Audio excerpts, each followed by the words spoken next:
All right, good evening, everyone. My name is Julianna. I am a park ranger with the National Park Service at Amache National Historic Site over in Grenada, Colorado, spitting distance from Kansas. And I'm gonna talk to you a little bit about Amache, what we are, what we're doing. But real quick, I'd like to get just a pulse on how much we feel like we know about Japanese American incarceration during World War II.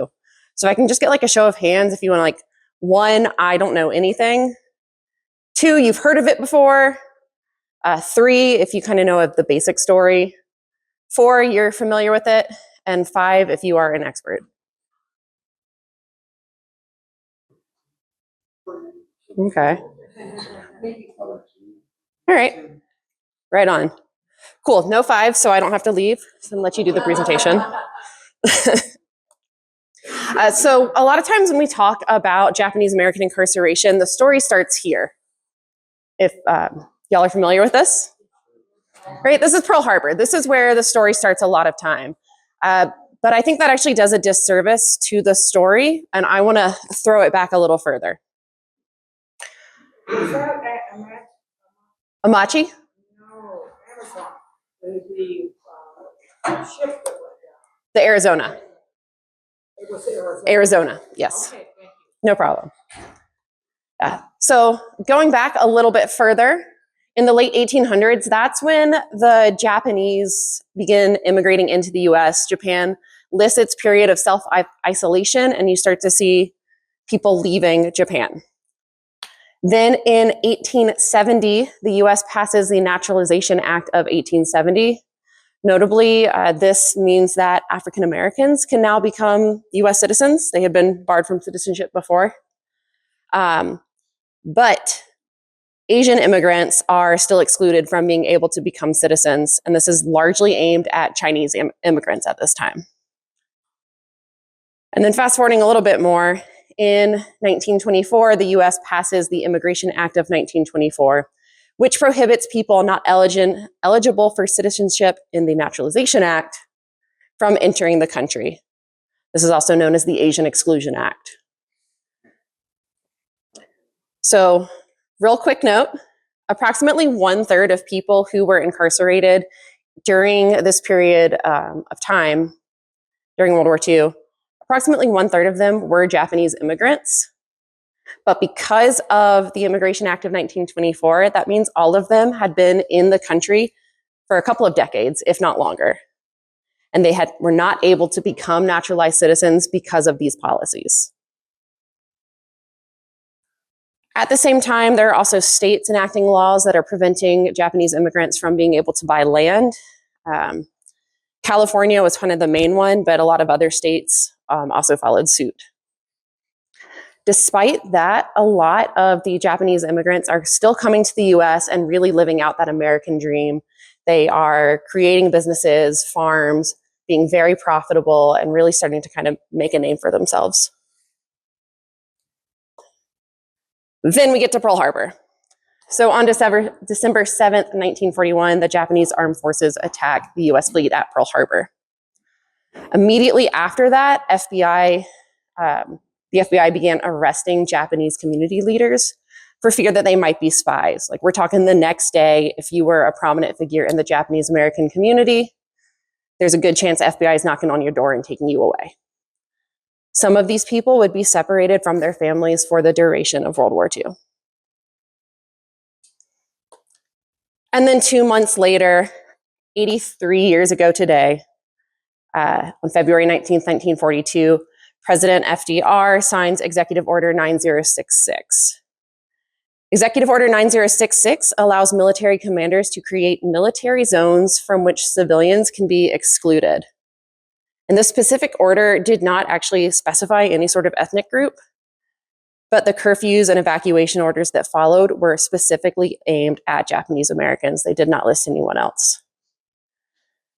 I'll show a map in a little bit, but the military exclusion zone essentially was all of California, the western parts of Oregon and Washington, and then the very southern tip of Arizona.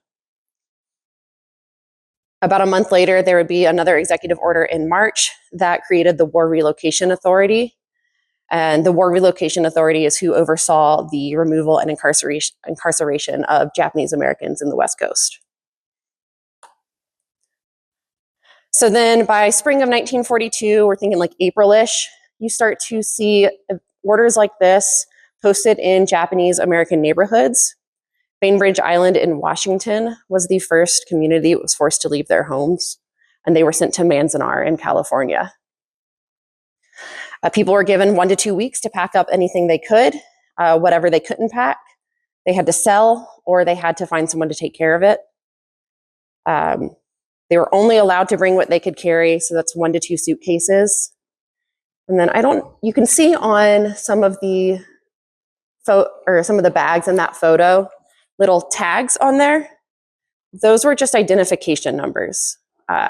So every person was given an identification number, and that's how you tracked baggage, essentially reducing them to just a number. One thing I'd really like to call out in that exclusion, or in those evacuation notices, it says both alien and non-alien. What is a non-alien? Right, it's a US citizen.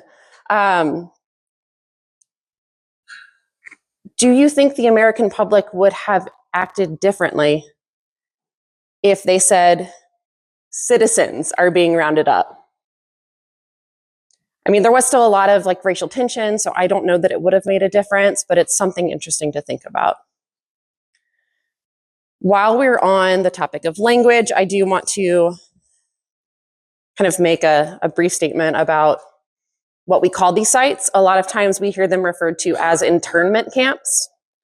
An internment is an actual legal process where civilians of enemy nations are placed in confinement during wartime. There were legitimate internment camps. Amache was not one of them. They were usually run by the Army or the Department of Justice, not by this War Relocation Authority.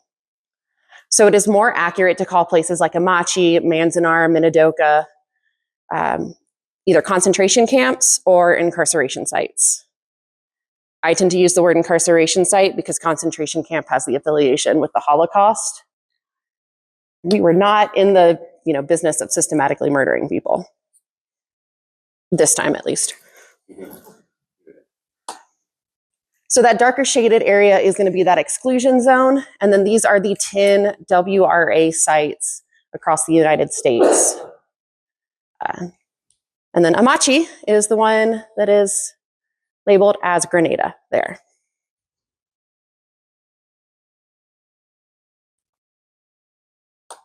The reason Amache is in Colorado is because of Governor Ralph Carr.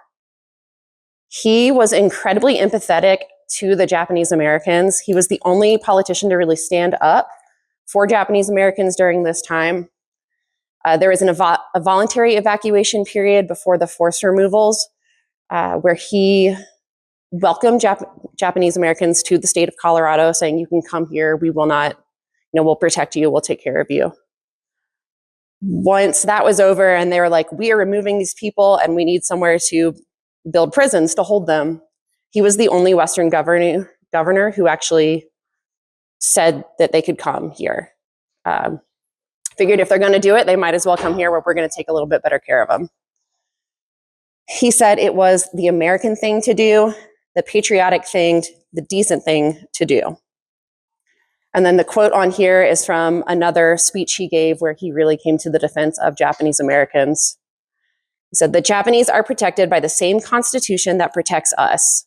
They have the same rights we have. They are protected by the same court that protects us. If you harm them, you must harm me. I was brought up in a small town where I knew the shame and dishonor of race hatred. I grew to despise it because it threatened the happiness of you and you and you." So he's really held in high esteem with our survivor and descendant community. They feel very grateful for his influence. Was Ralph Carr of any ethnic groups himself? Did he go to felt that way?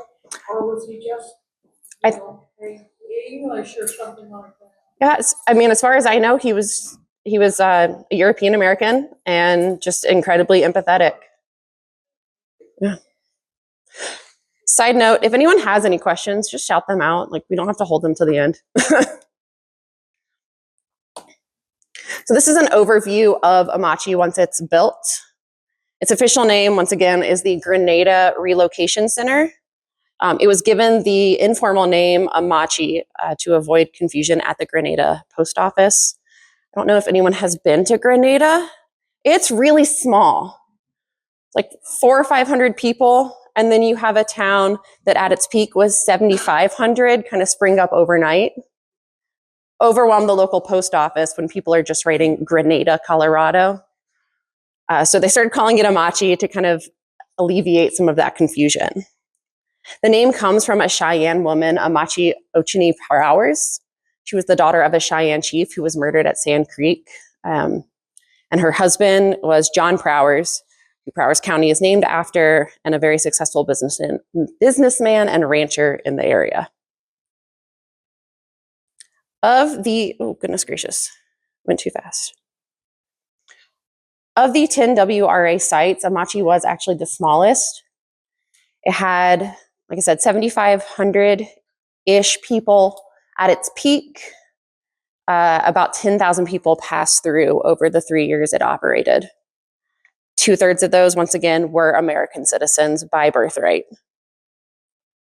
There are about 30 blocks of buildings at Amache. Each block had a single mess hall, a communal bathhouse, 12 barracks surrounding those buildings, and then a recreation hall. Each barrack had 6 apartments that housed anywhere from 1 to 8 people. So I'm really bad at math, but I think that rounds out to about 300-ish per block if they were full. Can't find the mouse to scroll down on the rest of my notes, so we're gonna hope that I covered everything. When people first arrived, you're gonna see that in the top left-hand photo. Walls were bare. They were provided a army cot and mattress, a single light bulb, and a coal-burning stove. Any furniture that they wanted to have, they had to build themselves through liberated materials. So that's usually stuff that they took from, that was left over from the building of the site. The rooms had no insulation. They are straight up just like wood, tar paper, that's it. A lot of the wood was green when it was built, or when the barracks were built. So as that dried out, it created gaps. And as I'm sure you all know, it's really windy out here. It's really dusty. It's cold. All of that just blew right in. Then below that, you have the kind of cafeteria style mess halls. That's where all of your meals were served. This was really disruptive for a lot of the families who, like, the family unit's very important in Japanese culture, but then you had a lot of the young kids in particular wanting to eat with their friends. They don't have that family structure anymore. So the mess halls were really disruptive for that. They also were still operating under wartime rations, and they were serving a lot of weird food for the Japanese Americans, at least. We get a lot of notes from survivors about how bad the food was. It's a very visceral memory for a lot of people. And then the other photo, that's actually a photo from the recreation at Manzanar of what the bathhouse, latrines, whatever you want to call them, might have looked like. We don't have any good images. People weren't taking photos in the bathroom, shocker.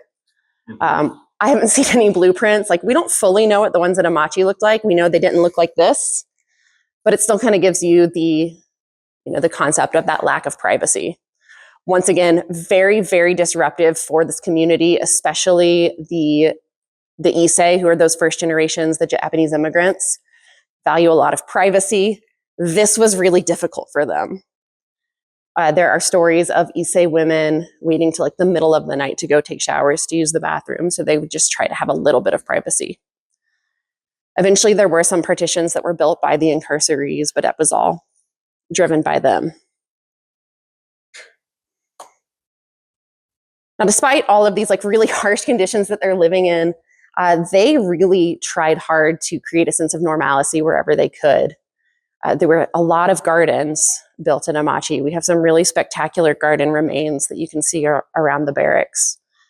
They participated in Boy Scouts. They played sports. They actually played Holly. Holly is the only school that came to Amache to play football at Amache.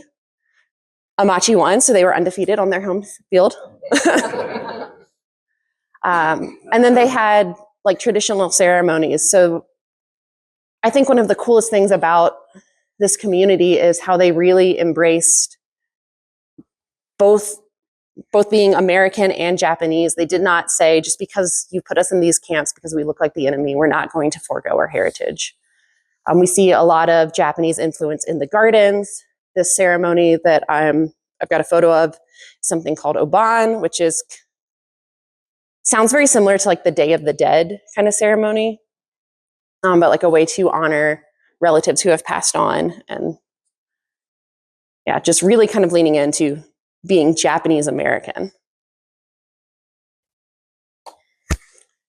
And then they also participated in the war effort, just like the rest of the United States. Agriculture was huge. The residential area of Amache, which is what makes up the park today, is about 1 square mile. The entirety of the property was like 10,000 acres, and that was pretty much all agricultural land. They produced so much produce that it was shipped off both to other incarceration sites to supplement that. It supplemented their own diet and their own wartime rations, and some were even sent to the army.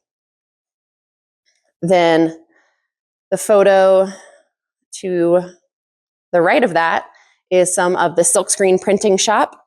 Amache was the only camp that had a successful silkscreen printing shop.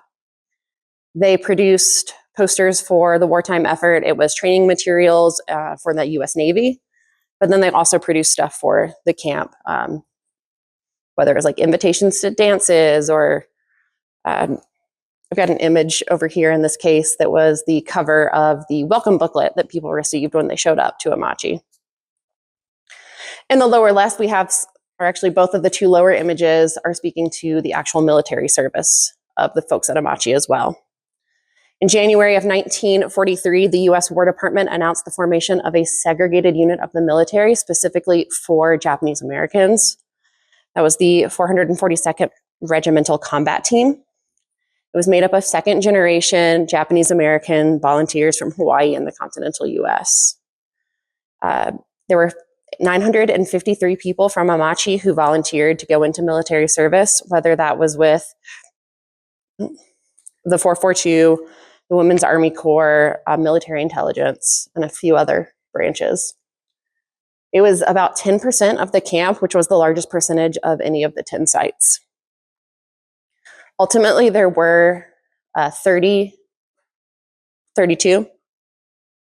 one of the two, men who lost their lives in World War II, fighting while their friends and family were held in concentration camps. One actually received the Medal of Honor as well. 32? I believe so. I have it written in here, but I can't find my cursor to double check. So the people are incarcerated Mhm. because they're considered a threat, Mhm. but then they let them join the military. Yep. Yep. They did pretty much exclusively fight in the European theater. But then you did have the military intelligence who was helping decode, Japanese transmissions. So make it make sense, It's hard to right? And when you think about the amount of money that was spent on these incarceration sites during World War II and all of the other war efforts and rationing, it really is, it doesn't make any sense.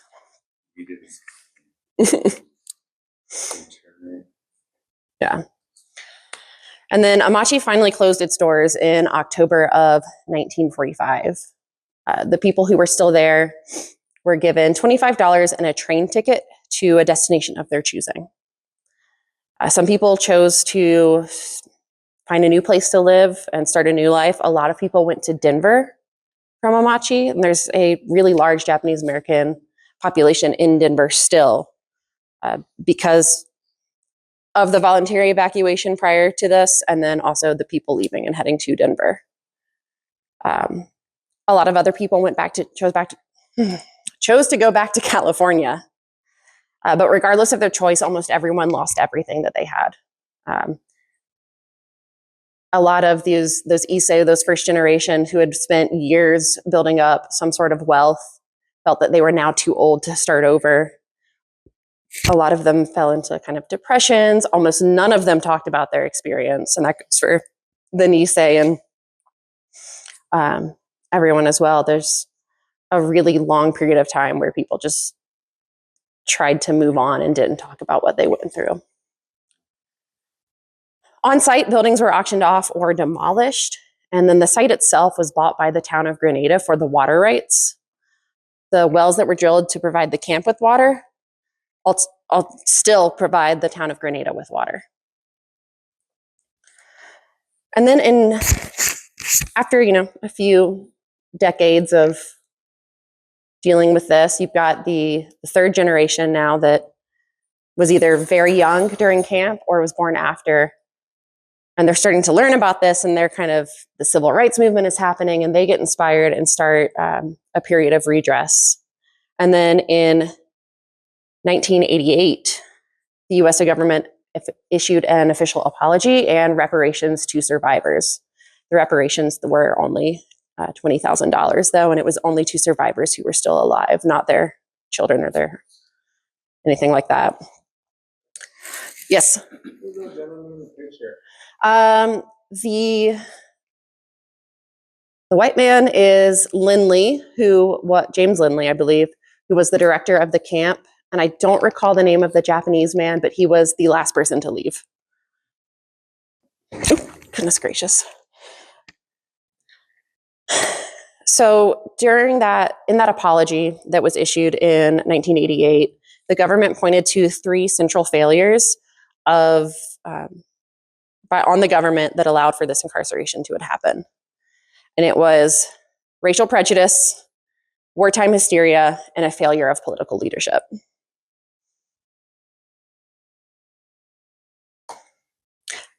Fast forward to 2024, and Amache was declared part of the National Park Service.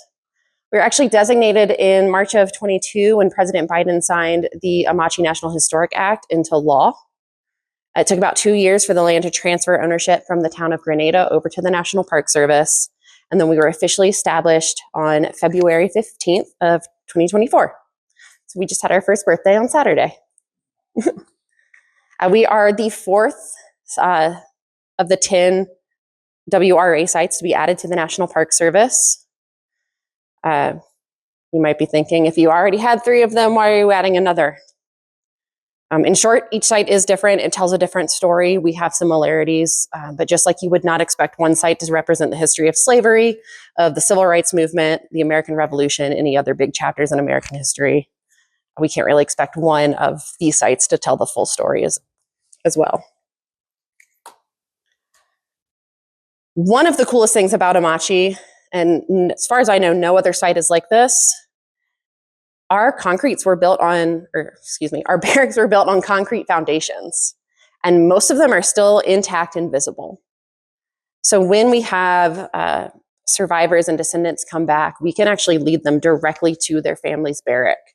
Be like, this is where your mother, your grandmother, your aunt, whatever it is, this is where they lived for 3 years during World War II. It's a really tangible and powerful connection for the community. And some survivors will recall very little because at this point they were all really young while they were at Amache. But then they come back to this physical location, they see those foundations, they kind of see the surrounding and start having memories just coming back, which is a really neat experience to be able to facilitate.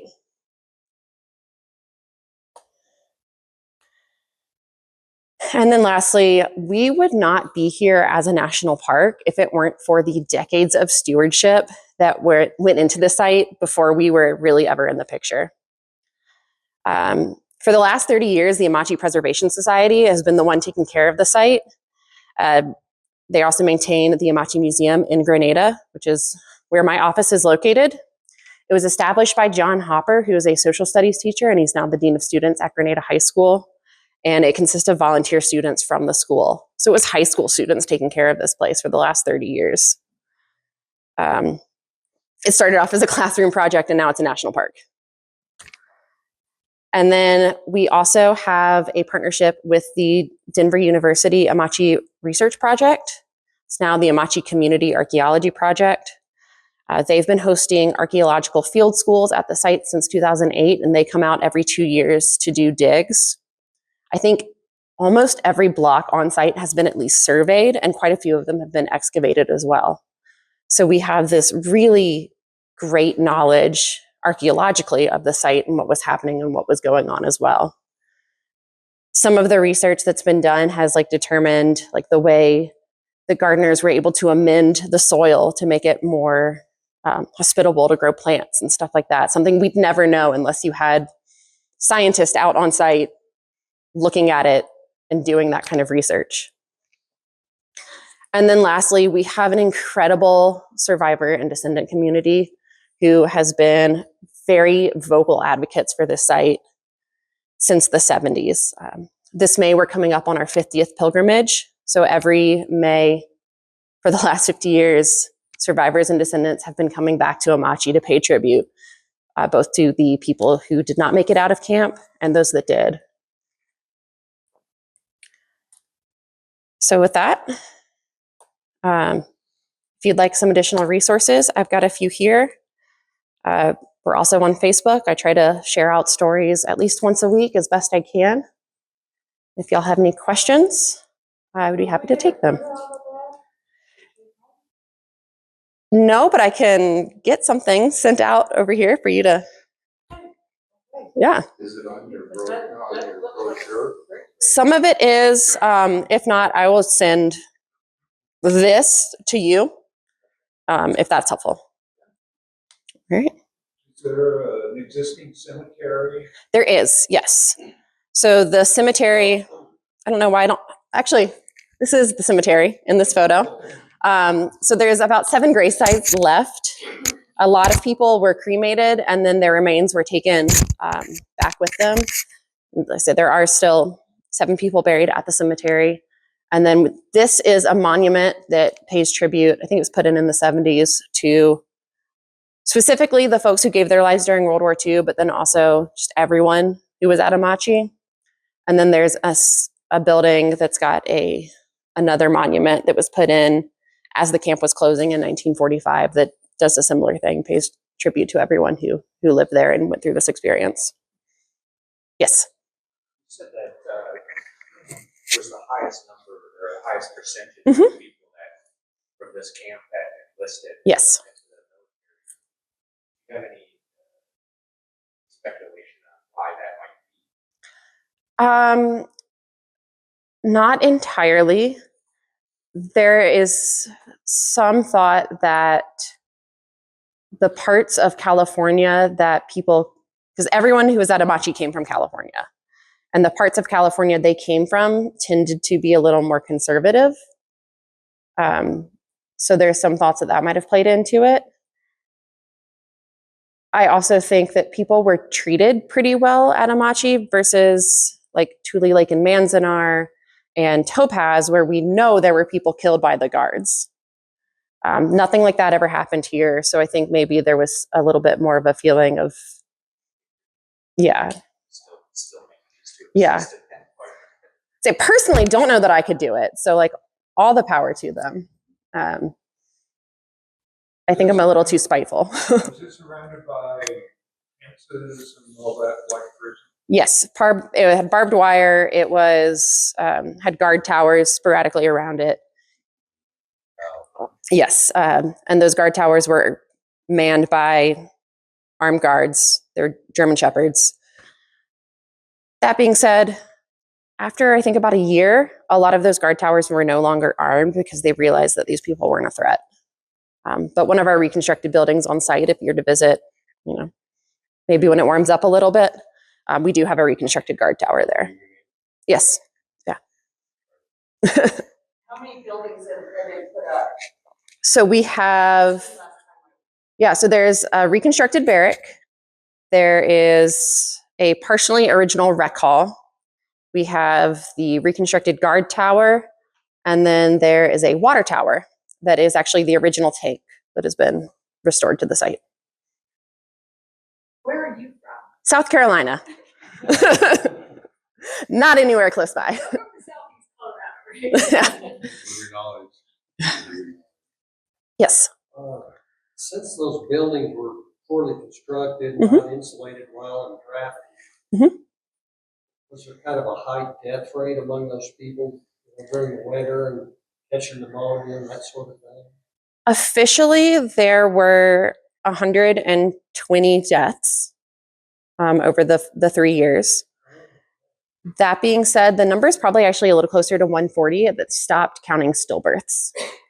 Amache did have a hospital, so I think that helped to some extent.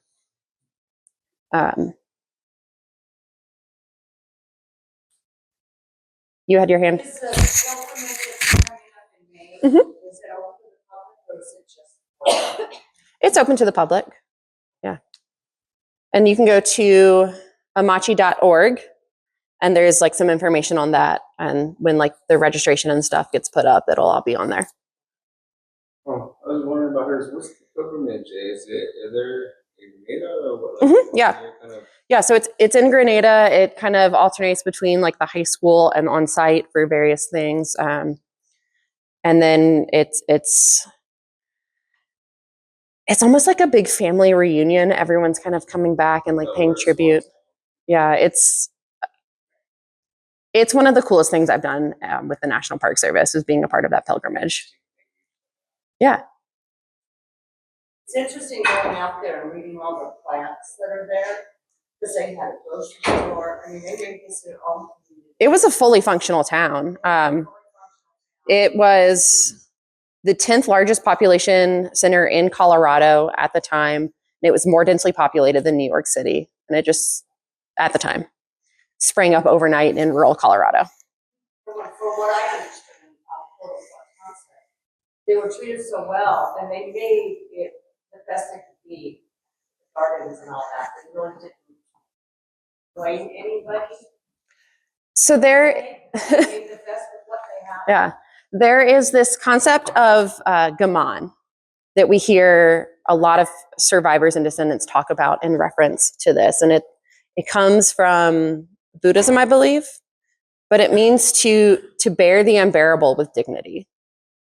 And that is, yeah, I think how a lot of people survive. They're like, these are, the cards we've been dealt.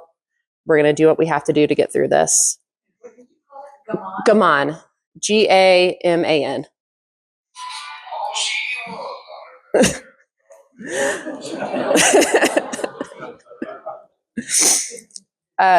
We also see some incredible artwork that came out of Amache, and I think a lot of that is because of this gaman idea, and it's a way to channel frustrations, feelings, keep busy, so you're kind of not dealing with the feelings of being in a prison.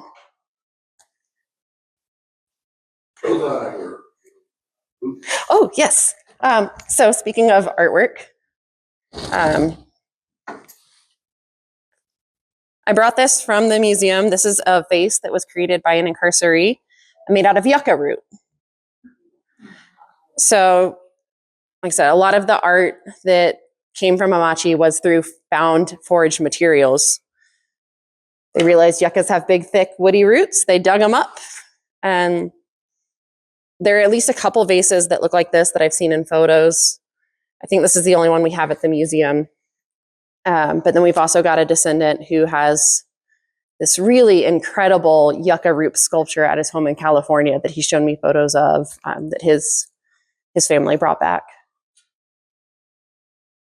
We've got, there is a temporary exhibit at the Denver Art Museum. So if y'all are in Denver between now and the beginning of June, in their like Western American art exhibit, a little room for Tokyo Oyama, who was a classically trained artist who was incarcerated at Amache. And it is absolutely stunning. Highly recommend. It's a really, really cool exhibit, and just to see, the beauty that people created in this really tragic period of history. Are any of those pictures of his artwork? There are a couple at the museum, and then we've also got a bunch of artwork from an artist whose name Fukio Kasumi. We have a lot of his work in the museum at Amache.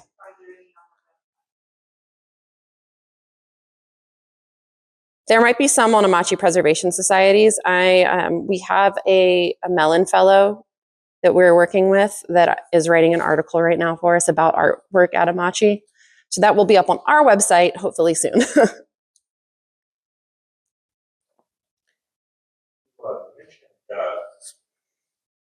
Kind of the sports teams, Mhm. and at least one team that would play with them that weren't Yeah. part of the camp. Was there community involved with these people? Was it difficult to This do that? is actually super cool, and I didn't put it in this presentation because I wasn't sure how to fit it into like the narrative I was trying to craft. But because the towns or the community surrounded Grenada, it had a really close relationship with the town of Grenada. So people could almost come and go into town as they pleased. There's the Newman's Drug Store, which is a building you can still see, and it was actually just named to Colorado's most endangered places earlier this month. Local business owner had this drugstore, realized he has this, pardon a very terrible pun, but captive audience.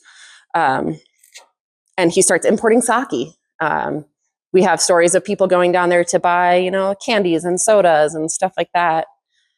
People from Grenada would come into camp for like movie nights because there's no theater there, but they'd have some like showings in the recreation halls.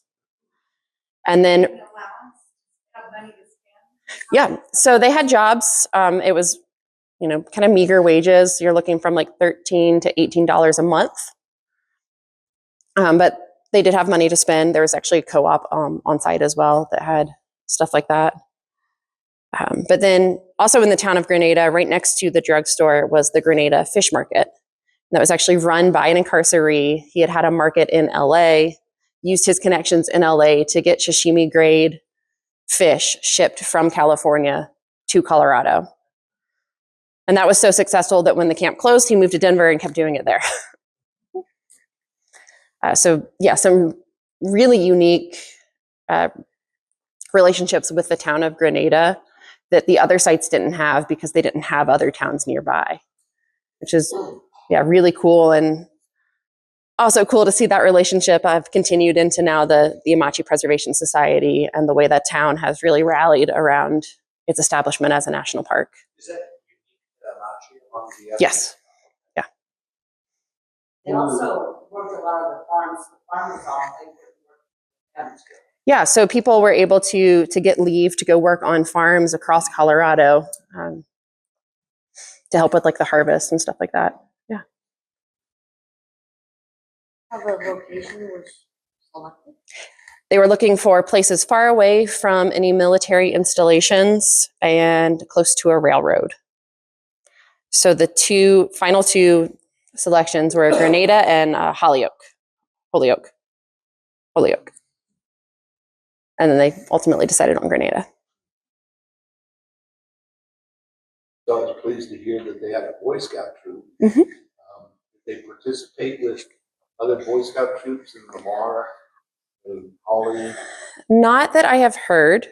I mean, there's no other better way of teaching American principles Mhm. than the Boy Scout program in a nutshell. Yeah. And I haven't heard any stories with Lamar or Holly or any of the other communities nearby. We do have a really powerful statement from a survivor who was in Boy Scouts that when people were being sent to war, the Boy Scouts would lead them with the bugle and drum corps down to the train station and try to make as much noise as they could. And his quote is something along the lines of, "We wanted them to make sure they knew it was our boys who were going to fight for them." We've also got some really fun photos of the Boy Scout troops going to Mesa Verde. They were getting some old CCC buildings to be used on site. For some reason, sent a bunch of children to deal with that. But we have all of these really cute photos of them, like in front of the in front of Mesa Verde, or the Pueblos. That's what I was looking for. Yeah. So they were able to travel. Under like supervision, yeah. It wasn't like free travel by any means, but people were allowed to get like work clearance. We had a lot of people who were able to leave and go east mostly if they were going to school, or they were able to say they found a job to somewhere in the east. Like Chicago ended up being a big draw for a lot of people. The borders were a lot more fluid than you might think, but it was definitely still a prison. How big were the gardens? It varied. Are they acreage? No. So like the one in this photo is kind of a community garden that is, I don't know, like the space of like this section of this room. Most of them were like entryway gardens in front of barracks, or a lot of times we see them around mess halls, especially the mess halls and latrines, because that's the only place there was running water. Anywhere else you would have had to carry it in. But Manzanar in particular is known for having really big gardens, and we didn't see anything like that in Amache. Most of them boys. For the younger generations, yes. None of the Japanese Americans were allowed to be teachers. They could be like teacher assistants, but all of the teachers were hired by the War Relocation Authority. And strong emphasis on like American values and things like that. Great. Well, if there's no more questions for me, I really wanted to kind of hold some space for some conversation around why places like Amache matters. Does that sound cool to y'all? Cool. So just a couple of ground rules before we really dive into that. I want to make sure we're respecting everyone's opinions, that we are listening with empathy, we're sharing thoughts honestly, and we're leaving room for everyone to share if they want. But what comes to mind when y'all think of civil liberties, constitutional rights, things like that? Freedoms. Freedoms, right? Any particular freedoms that you think of? They're mapped out in the preamble. Mm-hmm. Right to talk, right to print and think, right to bear arms. Yeah. Is there any particular civil liberty that feels like the most important to you?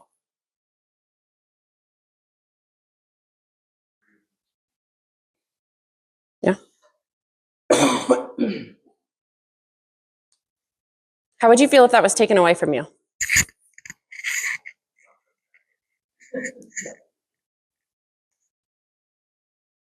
Especially as long as the gun laws are still. Pivot a little bit. How would you feel if something or someone that you trusted betrayed you or failed you? Not great, probably. That's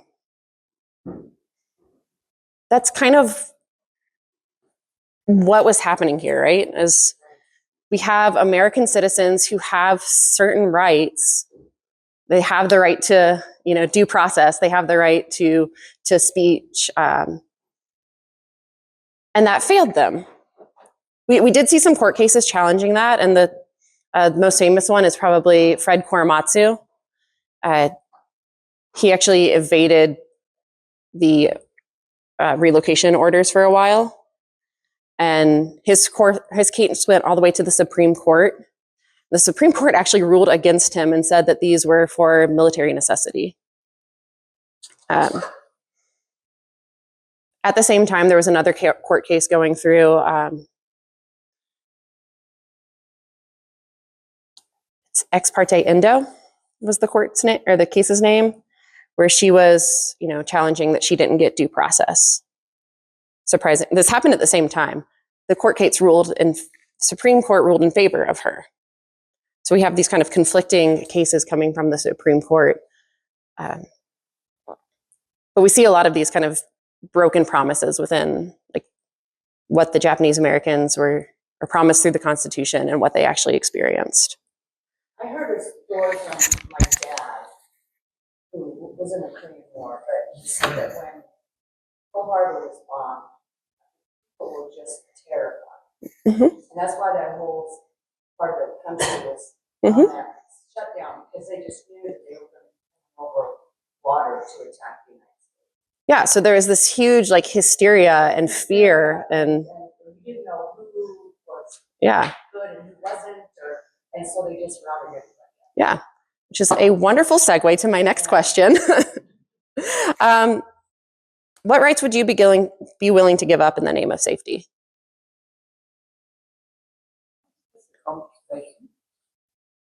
Because I'm hoping that you will have some of these. But you're asking all the questions. You're not letting me Yeah. give you all- You all can ask questions. I'm not stopping you. Yeah, absolutely.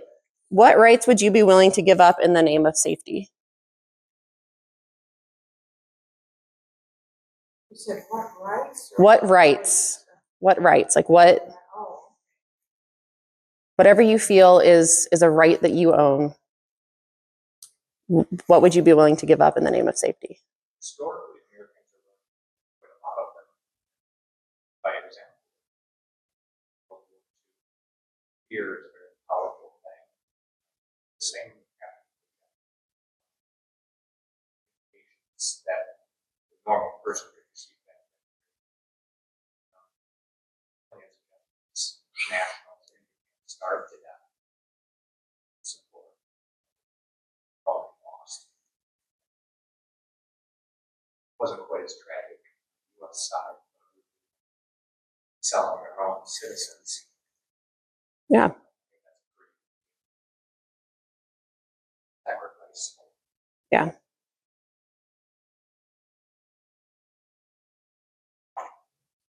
It's interesting to me that after Germany declared war, we didn't do similar things. Not to this extent by any means. There were some German nationals and Italian nationals who were pulled into the true internment camps. And I think in a few isolated instances, you did get German Americans and Italian Americans. I think it was mostly Italian Americans because it was like the wrong kind of white person, essentially. But they were a little harder to identify as an other, right? Whereas Japanese Americans stand out a lot more. Say that they're French. Yeah. And we didn't round up full families. As far as I know, yeah. Yeah. Versus this was taking anyone who was 1/16 Japanese. They were even taking like children who were adopted into white families were taken from them. Yes, ma'am. Yeah, so it was a mix. You had Buddhists, and there was a Buddhist church, but then you also had just about every variety of Christian. And there was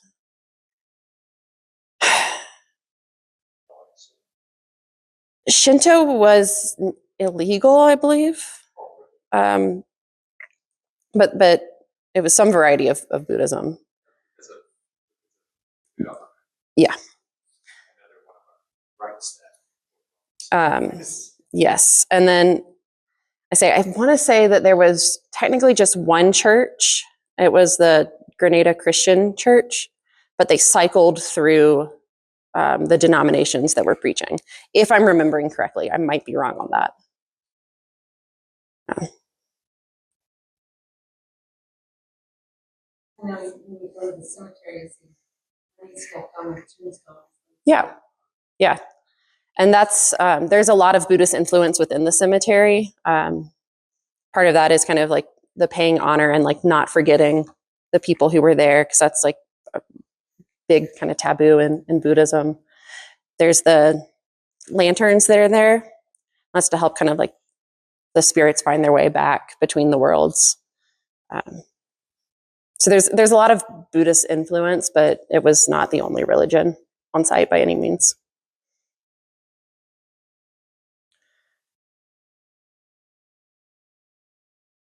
Do you think civil liberties and human rights are universal? Or, yeah, universal.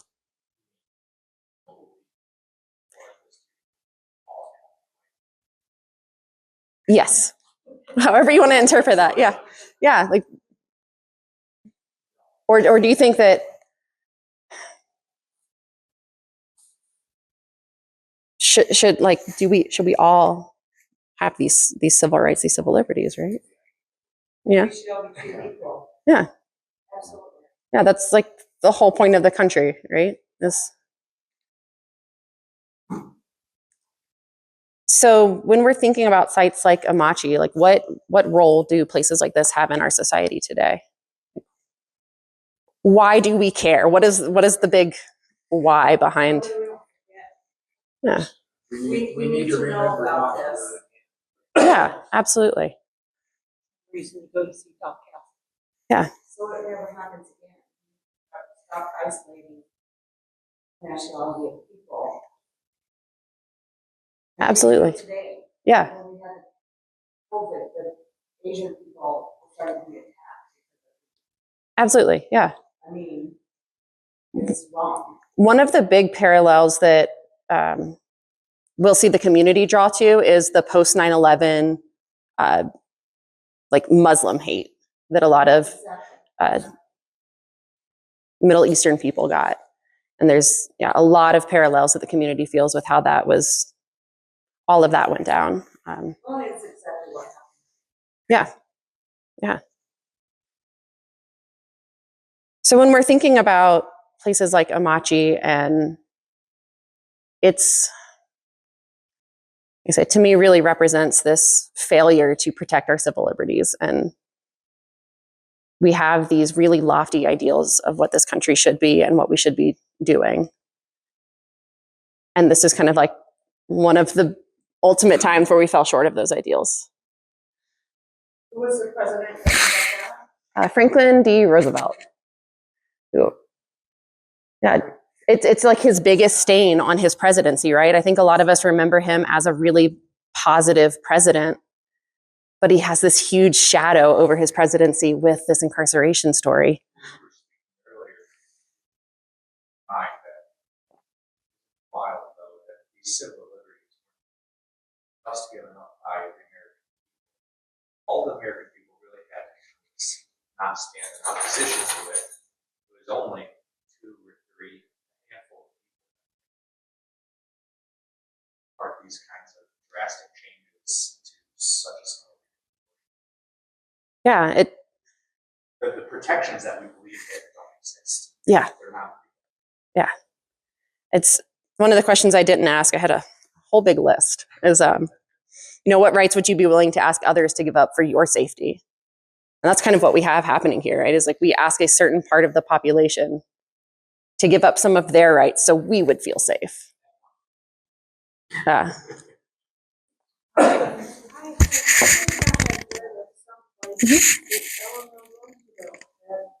Objected to this situation, Mm-hmm. but I don't know if that was really true, or, It wouldn't surprise me.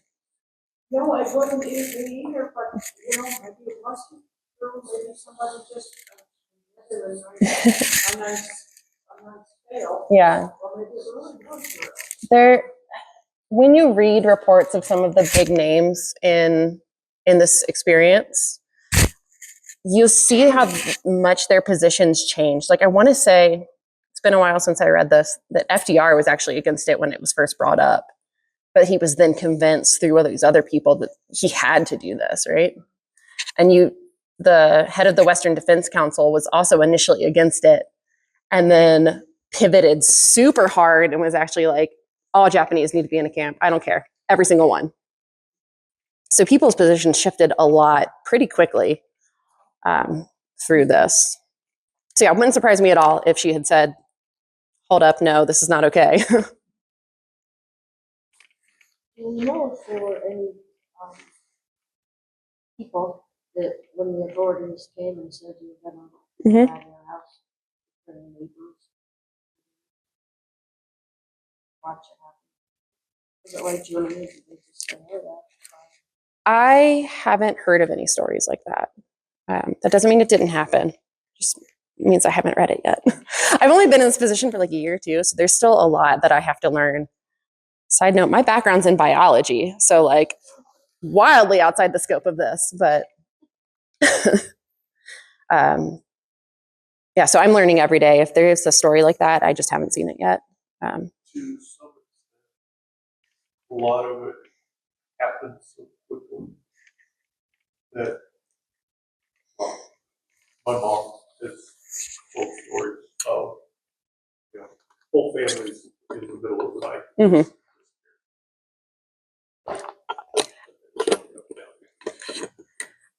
I think it's also important to remember just like the general racist feelings that were happening then is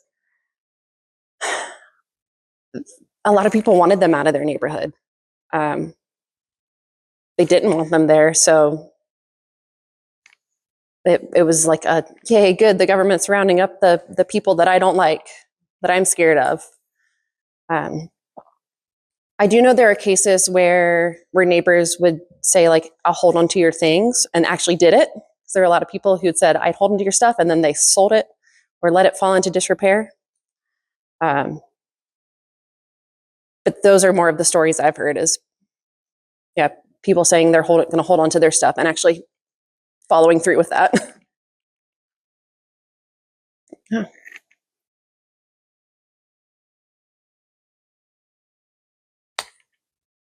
I think y'all kind of wrapped it up really nicely with our, let's not do this again conversation.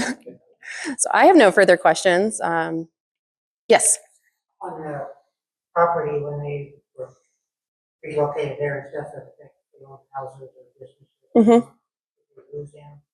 They brought that to government or. A lot of people just had to sell it to, pennies to the dollar for what they paid.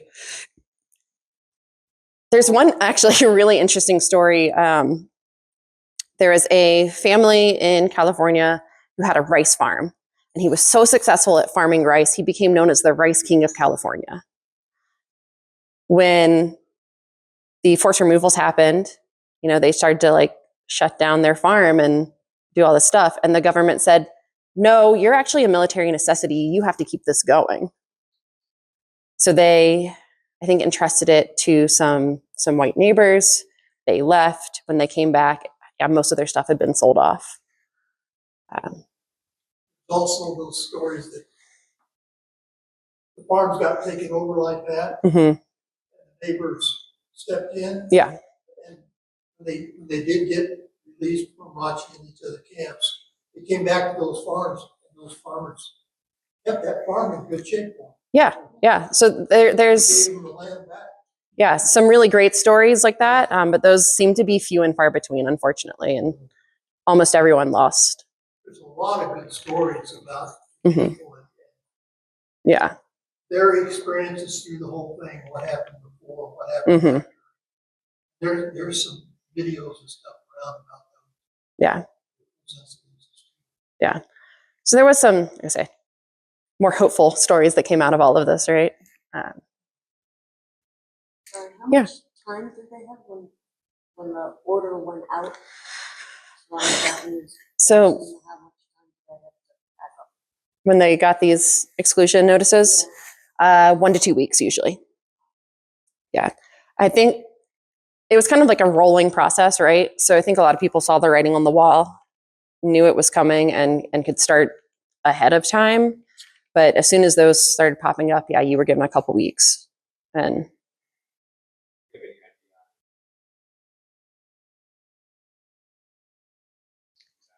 I have not seen any data on that. I think Canada also had a few sites like this, not to the extent that we did.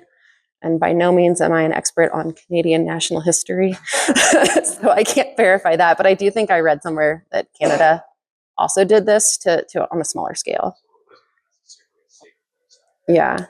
There's also some very confusing, at least for me, stories coming out of Latin America, where there were Japanese immigrants to like Latin and South America that were then, I think, pulled into the US and kept as like a prisoner, and they didn't get a lot of the same protections. And like, it's a really weird, convoluted history, but there's something with like Japanese people in like south of the US that has something to do with this as well. I don't know. The Japanese that were in Hawaii, Mhm.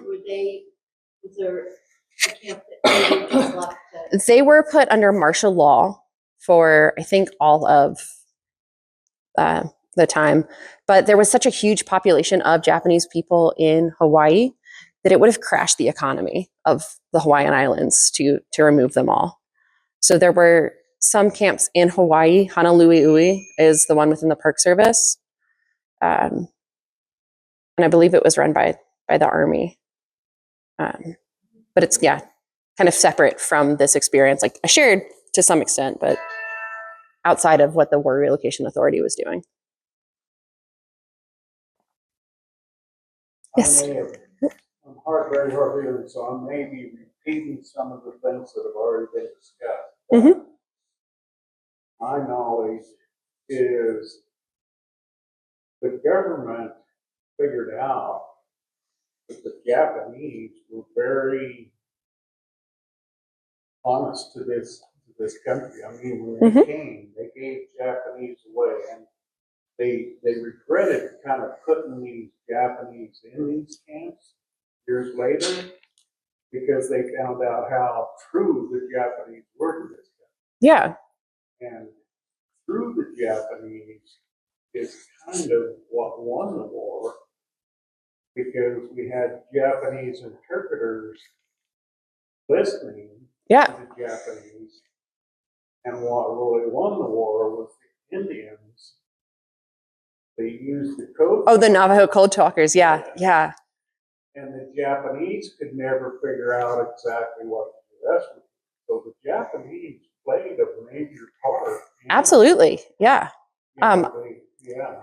So something I failed to mention when I was talking about the 442 is that combined with the 100th Infantry Battalion, which was another segregated unit, it is the most decorated unit in U.S. military history for its size and length of service. So they were a huge part of World War II. And then, yeah, you throw in like the military intelligence service. There was a language school in Boulder to train people in Japanese to help decode stuff. Yeah, they played a huge part in winning that war. And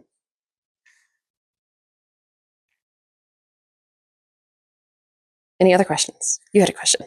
Well, I was just curious, if somebody was Japanese ancestry was already in service, Hmm. did they, and then this happened, did they take them out of that and put them in that special point?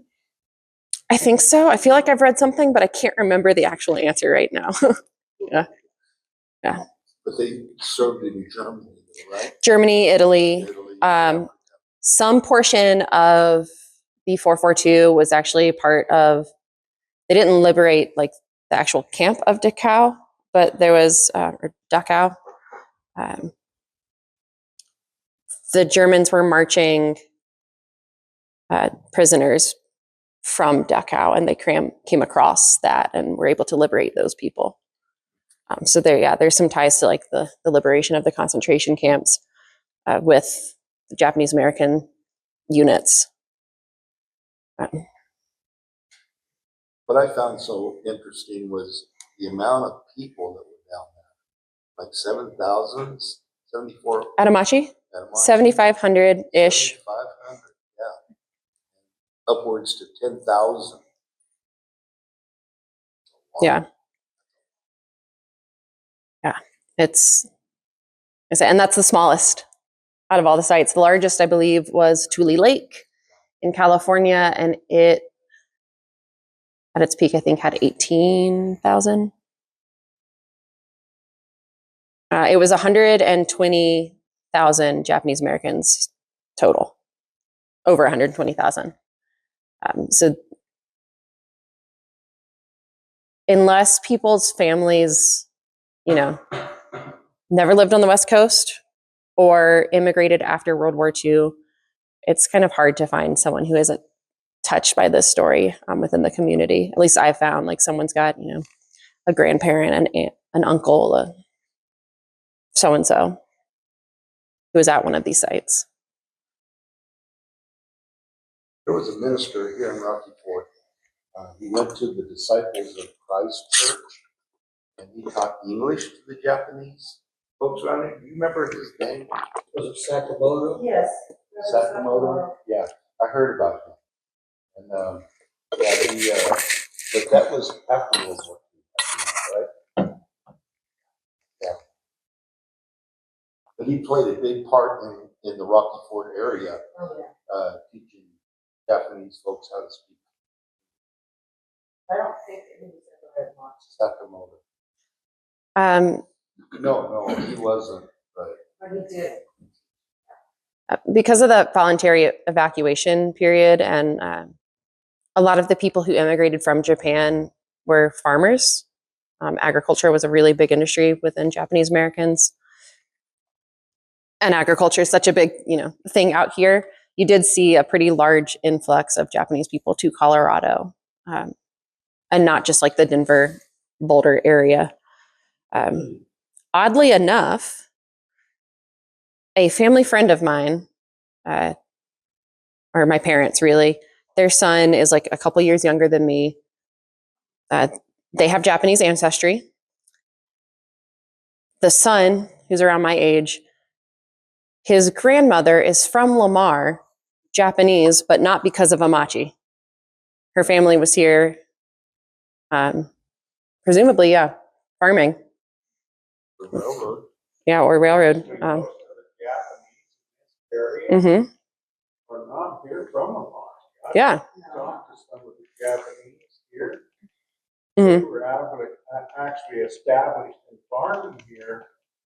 They never ever were rounded up and put into the Yeah. Their families have been in this valley for years and years. And My grandparents taught at Grand Valley, outside of Rocky Ford before the war, and there was a fairly large Mhm. Japanese, population at that point, because I've heard stories from him of, my mother learning how to eat the chopsticks, for instance, or whatever, or a tea service that was given to him, and that was all Yeah. prior to World War II. Okay. Yeah. It would have been like late 30s, early, Okay. late 30s. Yeah. Interesting. Yeah. What was all of the people on that section of the continent Mhm. that were interned, right? Yeah. So it was only that exclusion zone. If you were already here, which must have been so weird for the Japanese population who's already in Colorado, to then have this captive group of Japanese Americans, just down the road from you, while you're able to walk free. Like, I don't know, just a really odd juxtaposition of. Growing up here though, I mean, I just assumed most of the Japanese Mhm. settled it after, but no, like I say, Yeah. you talk to most of the Japanese in this area. They were here and they never were. Yeah. Because of the sugar beetles. Yeah. Mhm. Yeah. I think there were a handful, who, Anyway, So I know there were a handful that left Amache, and like because they had worked, harvest with farmers, were able to get jobs in the more local area. But I think a lot of them, either went to Denver, went east, or went back to California. that was another thing. I mean, the government put the Japanese at Amache. They thought it was worthless land, just like they've done with the Indians. Yeah. And they proved that they could take a piece of what the government thought was completely non-productive property. Oh yeah. Yeah. And they, like you say, provide food for the country. Something that was shared with me is that a lot of the immigrants who were coming from Japan, that was because the land they had in Japan was super poor. So then they get to, especially like California, and the poor land that was left in California is still like worlds better than what was in Japan. So they had all these really great farming techniques that they brought with them from Japan and then could apply it to places like California, like Amache, and especially coming out of the Dust Bowl.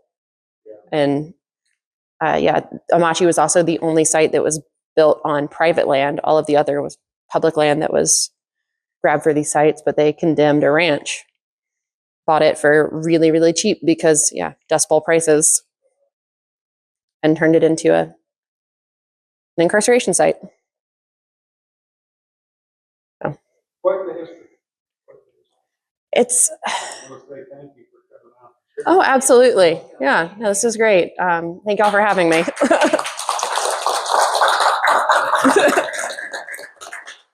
Thank you, Julianne. Yeah, no problem.